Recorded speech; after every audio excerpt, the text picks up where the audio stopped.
Hello students, আজকের আমাদের topic হচ্ছে ইলেকট্রন ট্রান্সপোর্ট সিস্টেম বা যার শর্ট ফর্ম হচ্ছে ইটিএস। আগের ক্লাসগুলোতে আমরা আলোচনা করেছি গ্লাইকোলাইসিস এবং ক্রেবস সাইকেল সম্পর্কে। ওগুলো ভিডিও আগে দেখে নেবে, তাহলে এটা বুঝতে সুবিধা হবে। এটা পড়ার জন্য প্রিভিয়াস ক্লাসগুলো করা খুব জরুরি। ওই কনসেপ্টগুলো থাকলে এটা বুঝতে পারবে। তো ইলেকট্রন ট্রান্সপোর্ট সিস্টেম এটা হচ্ছে last step of aerobic respiration. সবার শ্বসনের শেষ পর্যায়ে হচ্ছে ইলেকট্রন ট্রান্সপোর্ট সিস্টেম। এটা হয় ইনার মাইটোকন্ড্রিয়াল মেমব্রেনে। ইনার মাইটোকন্ড্রিয়াল মেমব্রেনে 4টা প্রোটিন কমপ্লেক্স থাকে এবং কিছু ইলেকট্রন ট্রান্সপোর্টার মানে ইলেকট্রন বাহক থাকে, যার মাধ্যমে এই ইলেকট্রন ট্রান্সপোর্ট সিস্টেমটা সম্পন্ন হয়। এটা কোথায় হয়? মাইটোকন্ড্রিয়াল ইনার মেমব্রেনে। এটা হচ্ছে একটা মাইটোকন্ড্রিয়ার ডায়াগ্রাম।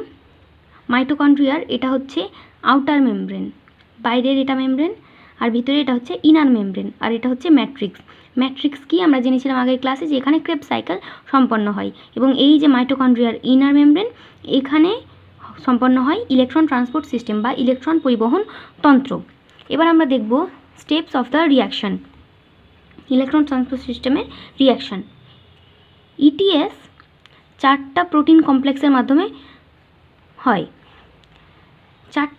সেই 4টা প্রোটিন কমপ্লেক্সের 4টা হচ্ছে complex 1, complex 2, complex 3 and complex 4। Complex 1-এর নাম হচ্ছে এনএডিএইচ ডিহাইড্রোজিনেজ বা NADH Q reductase complex. Complex 2 এর নাম হচ্ছে সাকসিনেট ডিহাইড্রোজিনেজ বা succinate Q reductase complex. Next complex 3 এর নাম হচ্ছে সাইটোক্রোম BC1 কমপ্লেক্স और QH2 cytochrome C reductase complex. এবং 4 নম্বর হচ্ছে কমপ্লেক্স 4 এর নাম হচ্ছে সাইটোক্রোম A/A3 কমপ্লেক্স और সাইটোক্রোম C অক্সিডেজ কমপ্লেক্স। এই 4টা প্রোটিন কমপ্লেক্স মাইটোকন্ড্রিয়াল ইনার মেমব্রেনে থাকে এবং এর মাধ্যমে ইলেকট্রন পরিবহন তন্ত্রটা সম্পন্ন হয়। এবার আমরা এই সিস্টেমটা সম্পর্কে আলোচনা করব। এবার আমরা দেখব ইটিএসে কী কী প্রয়োজন হচ্ছে এবং কী কী জিনিস উৎপন্ন হচ্ছে। ইটিএসে যেটা আমাদের প্রথমতই লাগছে 4টা প্রোটিন কমপ্লেক্স, এবং যেটা সাবস্ট্রেট বলতে পারো। ইলেকট্রন ট্রান্সপোর্ট সিস্টেমের জন্য যে দুটো জিনিস প্রয়োজন হবে সেটা হচ্ছে NADH অ্যান্ড FADH2। ইটিএস সম্পর্কে জানার আগে এটা আগে দেখে নাও যে এটা মাইটোকন্ড্রিয়ার একটা ছবি, এটা হচ্ছে বহিঃপর্দা, আর এই ভিতরের এটা হচ্ছে অন্তঃপর্দা। তারপর এই যে ভেতরের এটাকে বলা হয় অন্তঃপ্রকোষ্ঠ বা ধাত্র বা ম্যাট্রিক্স। এবং এই যে দুটো অন্ত এবং বহিঃপর্দার মাঝে যে অংশটা আছে এটাকে বলা হচ্ছে বহিঃপ্রকোষ্ঠ। এবং এই যে মাইটোকন্ড্রিয়ায় ওই জায়গায় জায়গায় যে খাঁজগুলো, যে অন্তঃপর্দা যেটা জায়গায় জায়গায় ভাঁজ হয়েছে, এই যে জিনিসটা যে স্ট্রাকচারটা সৃষ্টি করেছে আঙুলের মতো প্রবর্ধক, সেটাকে বলা হয় ক্রিস্টা। ক্রিস্টার গায়ে অনেকগুলো দানার মতো অংশ থাকে, এগুলোকে বলা হয় F0F1 দানা বা F0F1 সাব ইউনিট।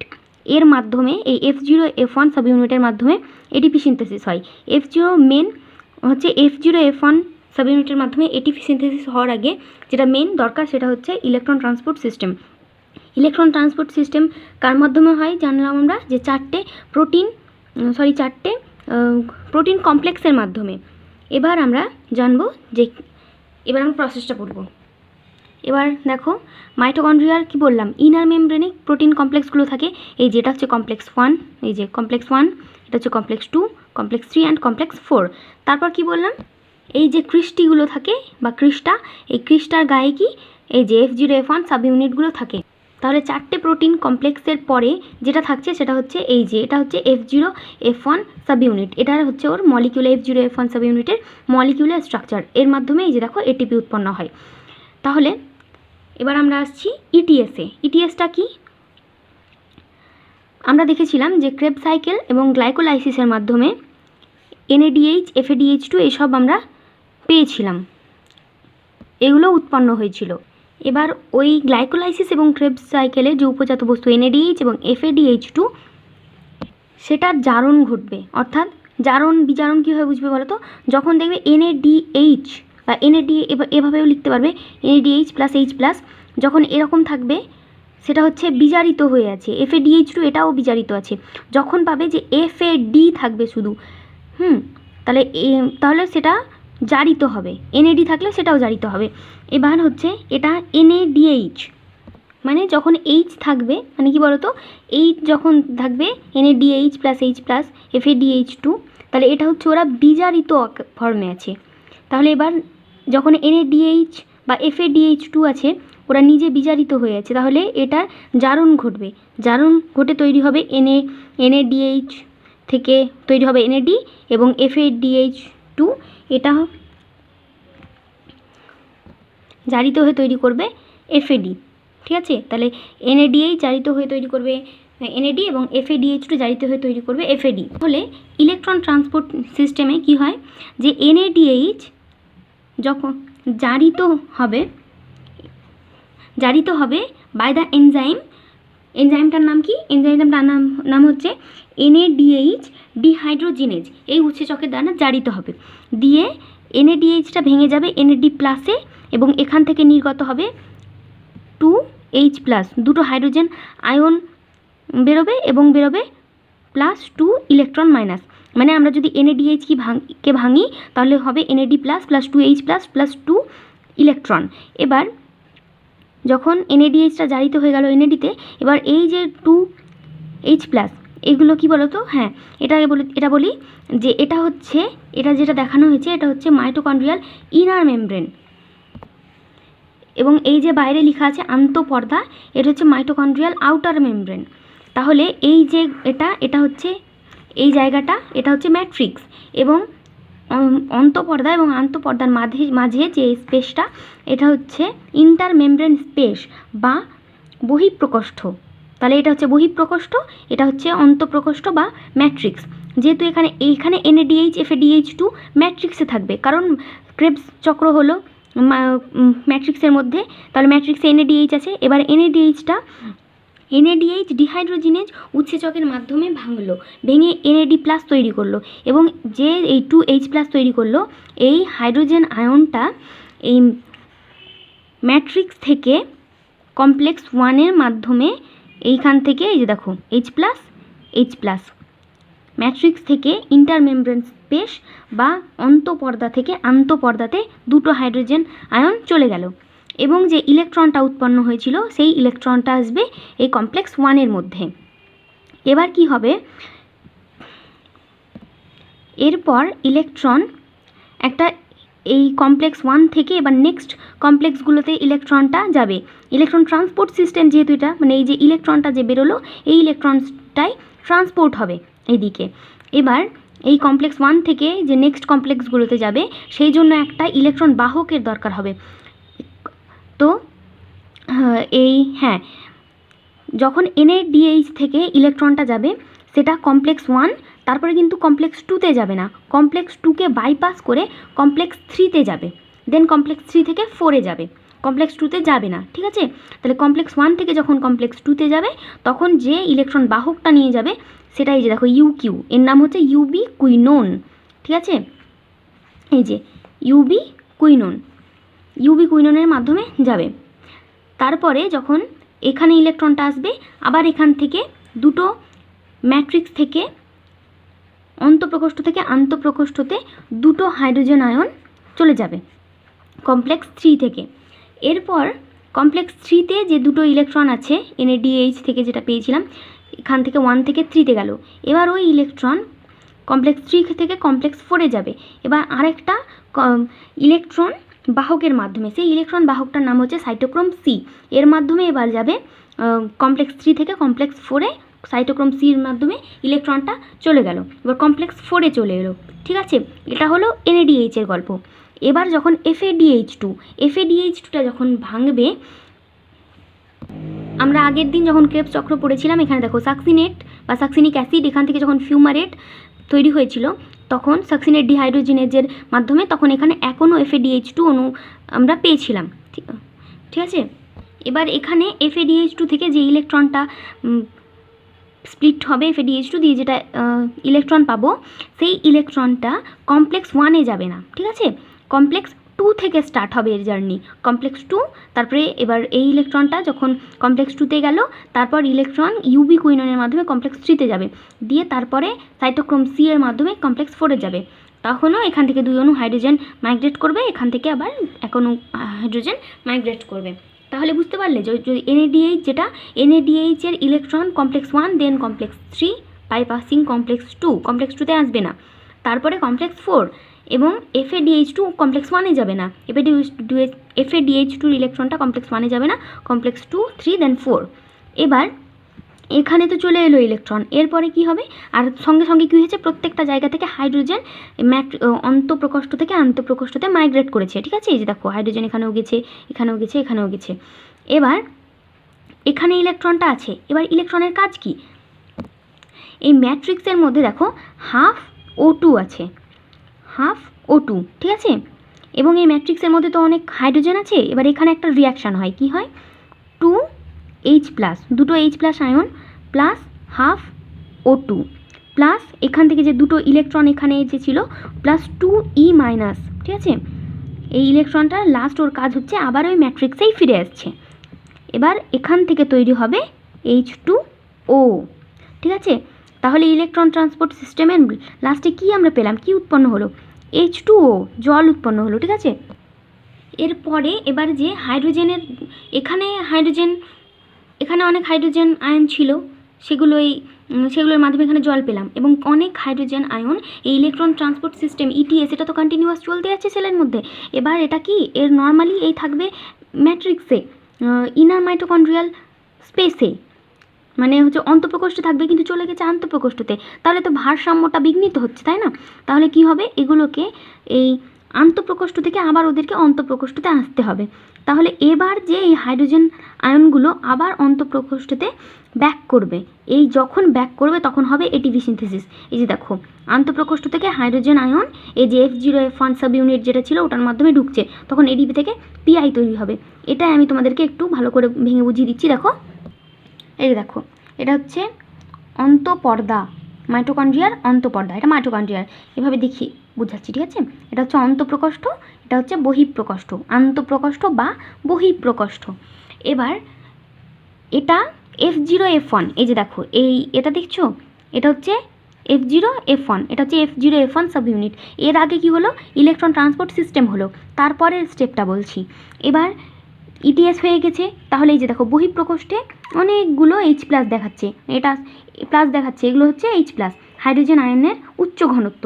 এই বহিঃপ্রকোষ্ঠে হাইড্রোজেন আয়ন অনেক বেশি পরিমাণে বেড়ে গেছে, এবার ওগুলোকে আবার ওদের নিজের পজিশনে, নিজের জায়গায় অন্তঃপ্রকোষ্ঠে আসতে হবে। তাহলে এমনি তো আর আসতে পারবে না, কমপ্লেক্সের মাধ্যমে বাইরে গেল ওই প্রোটিন কমপ্লেক্সগুলোর মধ্যে হাইড্রোজেন আয়ন। এবার হাইড্রোজেন আয়নটা যখন ভিতরে আবার ম্যাট্রিক্সে এন্টার করবে অন্তঃপ্রকোষ্ঠের মধ্যে, তখন ওকে আবার একটা মাধ্যম লাগবে, সেই মাধ্যমটা হচ্ছে F0F1 সাব ইউনিট বা F0F1 কণা। এবার কি হবে, হাইড্রোজেন আয়নগুলো দেখো কি হয়, হাইড্রোজেন আয়নগুলো F0F1 এর মাধ্যমে আবার ম্যাট্রিক্সে ব্যাক করলো। এই যে F0F1 দানা বা সাব ইউনিট, এটার আরেক নাম হচ্ছে ATP সিনথেজ, ঠিক আছে। এবার যখন আবার হাইড্রোজেন আয়নগুলো ব্যাক করলো, তখন এবার হচ্ছে যে ম্যাট্রিক্সের মধ্যে ADP ছিল, অ্যাডিনোসিন ডাইফসফেট, এর সঙ্গে অজৈব ফসফেট যোগ হলো, দিয়ে তৈরি করলো ATP, উচ্চ শক্তি সম্পন্ন ATP, এটা হলো ATP সিনথেসিস। তাহলে ETS, তারপরে হলো ATP সিনথেসিস।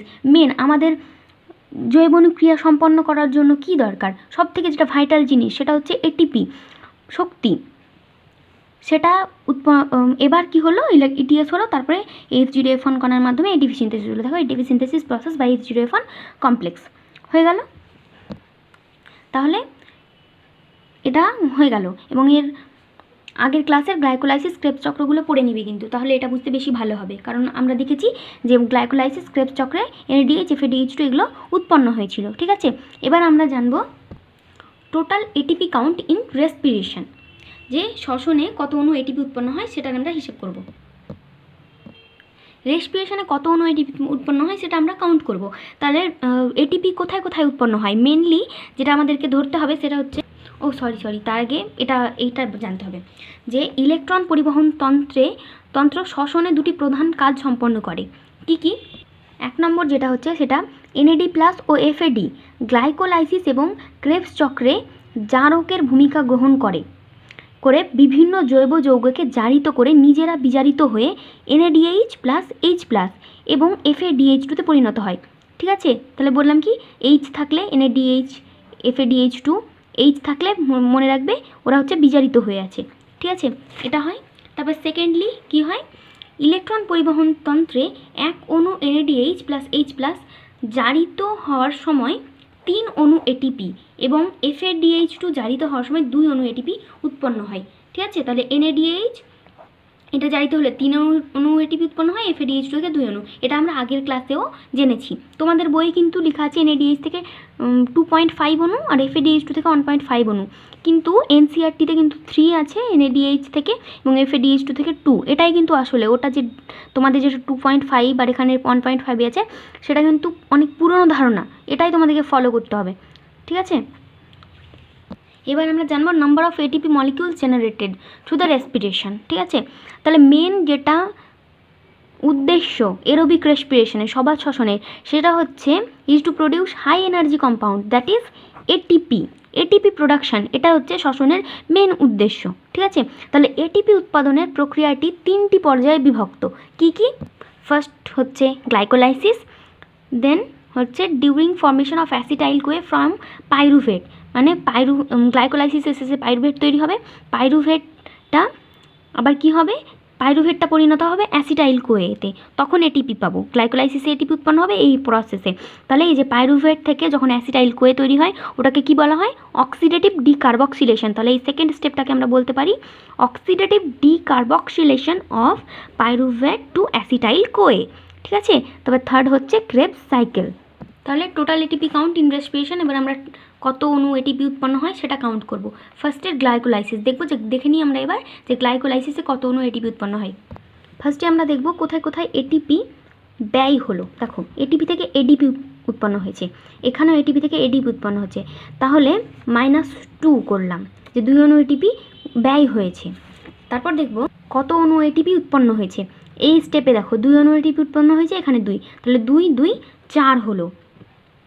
এরপর কি, এখানে 2 অণু NADH প্লাস H প্লাস উৎপন্ন হয়েছে, এবং আমরা আগের ক্লাসে কি জেনেছি, 1 অণু NADH থেকে 3 অণু ATP উৎপন্ন হয়। তাহলে 2 অণু NADH থেকে 6 অণু ATP উৎপন্ন হয়। তাহলে এখানটায় হয়ে গেল 6, এখানে 2, তাহলে 8 2 10, তাহলে হয়ে গেল এখানে প্লাস 10, তাহলে কি এখানে 10 অণু ATP উৎপন্ন হলো এবং এখানে 2 অণু ATP ব্যয় হলো। তাহলে টোটাল নেট যেটা নিট ATP যেটা পেলাম সেটা হচ্ছে কি +8। তাহলে গ্লাইকোলাইসিসে আমরা কত অণু ATP পেলাম, গ্লাইকোলাইসিসে 8 অণু ATP উৎপন্ন হয়। ঠিক আছে, তাহলে আমরা লিখে দিব 8 ATP। তাহলে গ্লাইকোলাইসিসে 8 অণু ATP উৎপন্ন হলো। তারপর আসছে oxidative decarboxylation of pyruvic acid to acetyl CoA. এখানে কত অণু ATP উৎপন্ন হয়, তাহলে আগের ক্লাসে আমরা দেখেছিলাম এটা যে অক্সিডেটিভ ডিকার্বক্সিলেশন হয়েছিল পাইরুভেট থেকে অ্যাসিটাইল কোয়ে। এটাকে অক্সিডেটিভ ডিকার্বক্সিলেশন কেন বলে, কারণ এখান থেকে কার্বন ডাইঅক্সাইড নির্গত হয় বলে এটাকে ডিকার্বক্সিলেশন বলে। ঠিক আছে, তাহলে এখানে এই যে দেখো 2 অণু NAD প্লাস, এটা এখান থেকে 2 অণু NADH তৈরি হয়েছিল, এটা এই প্রসেসটাই এটা। তাহলে এখানে 2 অণু NADH, তাহলে 1 অণু NADH থেকে 3 অণু ATP উৎপন্ন হয়, তাহলে 2 অণু NADH থেকে কত 6 অণু ATP উৎপন্ন হয়। ঠিক আছে, তাহলে এখানে লিখে দিই 6 ATP, তাহলে এখানে উৎপন্ন হলো 6 অণু ATP হলো। এবার দেখব ক্রেবস সাইকেল, ক্রেবস চক্রে কত অণু ATP উৎপন্ন হয়। এটা আমি আগের ক্লাসে একদম ভালোভাবে ভেঙে বুঝিয়ে দিয়েছি, ওটা দেখে নিও, আমি তবুও অল্প বলে দিচ্ছি। আমরা জেনেছিলাম যে এই যে এখানে ATP কাউন্ট করেছিলাম আমরা, নিশ্চয়ই মনে আছে, আর বলছি না, প্রবলেম হলে ওই ভিডিওটা দেখে নিও। ক্রেবস চক্রে কত অণু, টোটাল 24 অণু ATP উৎপন্ন হয়েছিল। ঠিক আছে, এটা আমরা কাউন্ট করে নিয়েছি আগের ক্লাসে, তাহলে বসিয়ে দিব 24 ATP। ঠিক আছে, তাহলে এখানে 8 ATP, 8 মানে কি 8 molecules of ATP, 6 molecules of ATP, 24 molecules of ATP। তাহলে 24 আর 6 30 আর 8, তাহলে টোটাল ATP ইন রেসপিরেশন কত অণু উৎপন্ন হলো, 38। তাহলে এটা হচ্ছে total ATP count in respiration. তাহলে শ্বসনে কত অণু ATP উৎপন্ন হয়, 38 অণু ATP উৎপন্ন হয়। ঠিক আছে, কোশ্চেনে যদি আসে তাহলে এটাই লিখবে। এটা আমি ভালোভাবে দেখে বলছি, তোমাদের বই একটু ইয়ে আছে। NADH থেকে দেখবে তোমাদের বই আছে যে NADH থেকে ATP উৎপন্ন হয় 2.5 অণু এবং FADH2 থেকে 1.5 অণু, কিন্তু আসলে NADH থেকে উৎপন্ন হয় 3 অণু এবং FADH2 থেকে 2 অণু। ঠিক আছে, তোমাদের বই যেটা আছে ওটা কিন্তু পুরনো মতবাদ, তোমাদেরকে এটাই ফলো করতে হবে। এটা আমি আগের ক্লাসেও বলেছি ক্রেবস সাইকেলের যখন ATP কাউন্টটা করাচ্ছিলাম। তাহলে ঠিক আছে,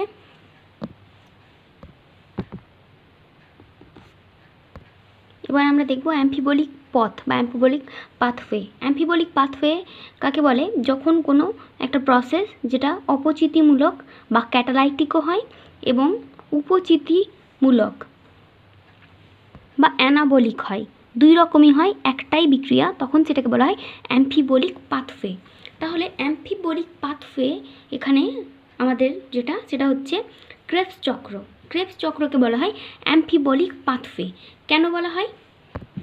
দেখো, ক্রেবস চক্র বা ট্রাই কার্বক্সিলিক অ্যাসিড চক্রের মাধ্যমে গ্লুকোজ, ফ্যাটি অ্যাসিড বা অ্যামাইনো অ্যাসিডের জারণমূলক অপচিতি অক্সিডেটিভ ক্যাটাবলিজম ঘটে এবং বিভিন্ন পর্যায়ে NADH2 এবং FADH2 উৎপন্ন হয়, যা ইলেকট্রন পরিবহন তন্ত্রের মাধ্যমে জারিত হওয়ার সময় উচ্চ শক্তিসম্পন্ন ATP উৎপন্ন করে। প্রধানত গ্লুকোজ অণুবিশিষ্ট হয়ে ক্রেবস চক্র পরিচালিত হয় বলে একে অপচিতিমূলক পদ্ধতি বলে। কেন? কারণ দেখলে কেন যে প্রধানত কি গ্লুকোজটা বিশ্লিষ্ট হচ্ছে দিয়ে এটা সম্পন্ন হচ্ছে, তাহলে একটা পেলাম যে এটা অপচিতিমূলক বিপাক পদ্ধতি। ঠিক আছে, তাহলে আরেকটা কি? সেকেন্ডলি দেখো, ক্রেবস চক্রে বিভিন্ন ধরনের জৈব অ্যাসিড উৎপন্ন হয় এবং সেগুলি রাসায়নিক বিক্রিয়ার মাধ্যমে বিভিন্ন জৈব অণুর সংশ্লেষ ঘটায়। দেখবে আমরা ক্রেবস চক্রে পড়ার সময় দেখেছো, দেখবে যে অনেকগুলো জৈব অ্যাসিড উৎপন্ন হয়েছে, সেগুলো আবার রাসায়নিক বিক্রিয়া করে বিভিন্ন ধরনের জৈব অণুর সংশ্লেষ ঘটাচ্ছে। তাহলে যেহেতু এটা সংশ্লেষ হচ্ছে, তাহলে এটা কি হলো? উপচিতিমূলক বা অ্যানাবলিক ক্রিয়া সম্পন্ন করছে। তাহলে ক্রেবস চক্র বোথ অপচিতি এবং উপচিতিমূলক ক্রিয়া ক্রেবস চক্রের মধ্যে দুটোই পরিলক্ষিত হচ্ছে। সেই জন্য ক্রেবস চক্রকে কি বলা হয়? অ্যাম্ফিবলিক পাথওয়ে। অ্যাম্ফি মানে হচ্ছে উভয়, বলিক মানে হচ্ছে বিপাক। ঠিক আছে, তাহলে অ্যাম্ফিবলিক পাথওয়ের একটা উদাহরণ দাও যদি বলে কোশ্চেন হয়, তাহলে কি? ক্রেবস চক্র। ঠিক আছে, এরপর আমরা পড়ব শ্বসন অনুপাত, রেসপিরেটরি কোশেন্ট, যেটা শর্ট ফর্ম হচ্ছে RQ। রেসপিরেটরি কোশেন্ট বা RQ এটা হচ্ছে কি? একক সময়ে কার্বন ডাইঅক্সাইড নির্গমনের পরিমাণ এবং একক সময়ে অক্সিজেন গ্রহণের পরিমাণের অনুপাত, এটাকে বলা হচ্ছে RQ। দেখো, RQ এর মান খাদ্যবস্তুর রাসায়নিক উপাদানের ভিত্তিতে পরিবর্তিত হয়। দেখো, শ্বসন প্রক্রিয়ায় গ্লুকোজ জাতীয় হেক্সো শর্করা জারিত হয়, তখন RQ এর মান হয় 1।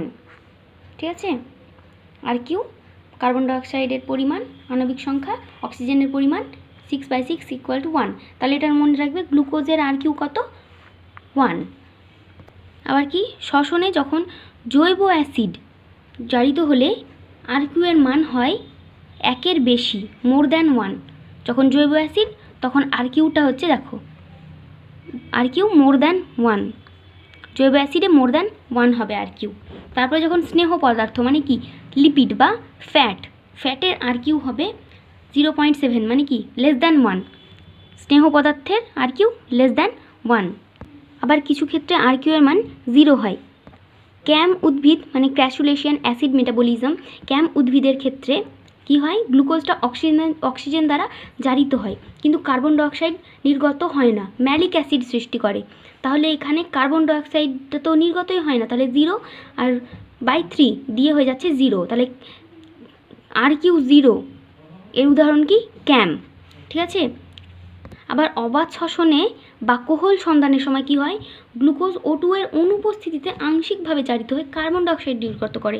তাহলে এই ক্ষেত্রে কার্বন ডাইঅক্সাইডটা 2 হলো এবং অক্সিজেনের যেহেতু অনুপস্থিতিতে, তাহলে 2/0, তাহলে এটা হয়ে গেল এই ক্ষেত্রে ইনফিনিটিভ। ঠিক আছে, এবার আমরা পড়ব শ্বসনের কাজ। প্রথমে হচ্ছে শ্বাসবায়ুর আদান প্রদান। শ্বসনের মাধ্যমে অক্সিজেন প্রতিটি জীবকোষে যায় এবং শ্বসনজাত যে কার্বন ডাইঅক্সাইড সেটা শ্বসনের মাধ্যমে যে আমরা দেখলাম যে কার্বন ডাইঅক্সাইড উৎপন্ন হলো সেগুলো দেহ থেকে বেরিয়ে যায়। এটা হচ্ছে শ্বসনের একটা কাজ। 2 নম্বর কাজ হচ্ছে শোষণ বা অ্যাবজর্পশন।